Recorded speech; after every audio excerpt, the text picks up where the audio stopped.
So as many of you may or may not know, The Flash actually ended. In case you guys don't know, let me just catch you up to speed here. The Flash is a show that was produced by the CW that has been going on for about 10 years and has about 9 seasons under its belt.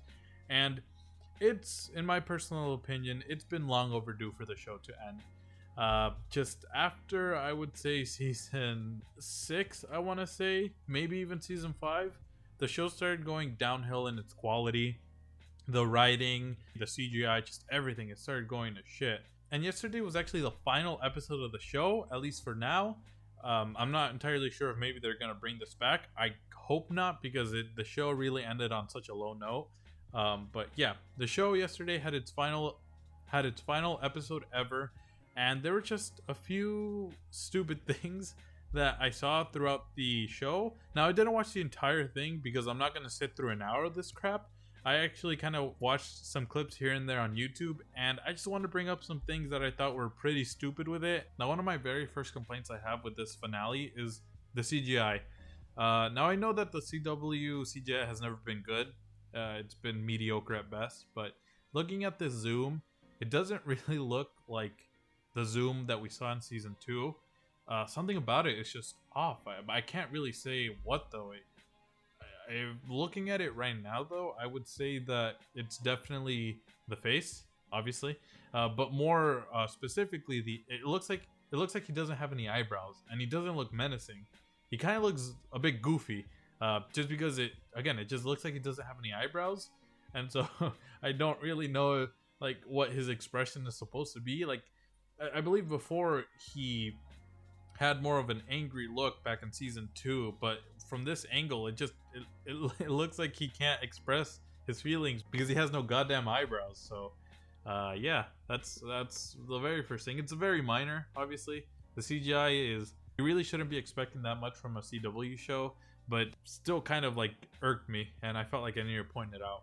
The next thing that I want to talk about is the powers that were given to a lot of these characters that was never really explained. Cecile can now fly, which I haven't really watched all the episodes after season 6. I kind of stopped halfway through season 6, and I haven't continued watching a lot of the episodes since. But I don't recall her ever being able to fly, and I'm not entirely sure if maybe that's a power she got because she's like psychic or whatever. I don't really ever recall psychics being able to fly. Like, I don't recall Charles Xavier being able to just levitate off the ground or anything. Like, maybe he could, I don't know, but it's such a weird power to give her.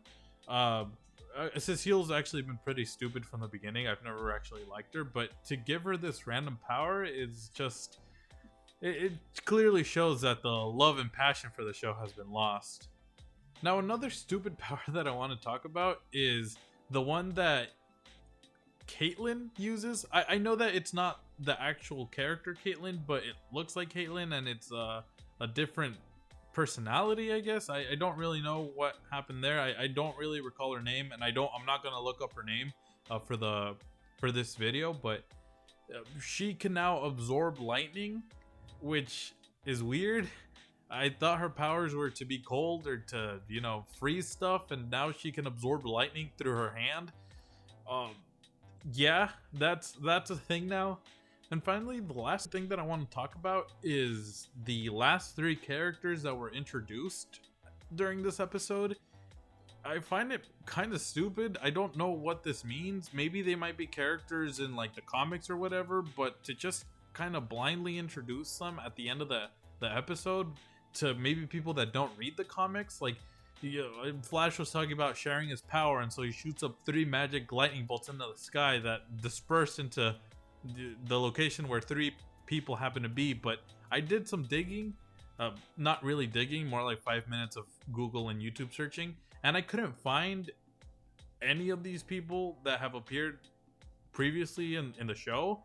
So again, I feel like it's just kind of stupid to introduce them during the final episode, which, it's the final episode, so it's not like we're really gonna get to see these guys' story. I mean, maybe they might make a spin-off off of the Flash, which doesn't have the original cast, but maybe has these 3. But I hope to God that doesn't happen. The CW just needs to get their hands off of any and all DC content. They cannot touch any more DC content from this point forward. They can't touch any superhero content from this point forward. But yeah, that's about it. This show used to be all right. It was never really amazing to begin with. You know, season 1, 2, and 3 were just mediocre, but you know, it was the first time seeing Flash in live action, so I guess a lot of people really loved that and were able to overlook a lot of things. But now that we've had the show for 9 years, I could safely say that the show was never good or amazing to begin with. It was decent at first, but it slowly started going downhill. And I kind of wish that they would have ended it on a high note, maybe like somewhere in season 5 or 6 when it was still watchable. Yeah, you know, they brought back all these cool villains, and it felt like they weren't really trying. They weren't really putting their best foot forward with this. A lot of this episode, and a lot of the season for that matter, kind of felt like it was a one shot, a one take. We get whatever we can and we move on so we could get the show done and over with. Well, but yeah, that's about all I have to say for this show. I'll go back to making other stuff that doesn't have to do with the Flash. Yeah.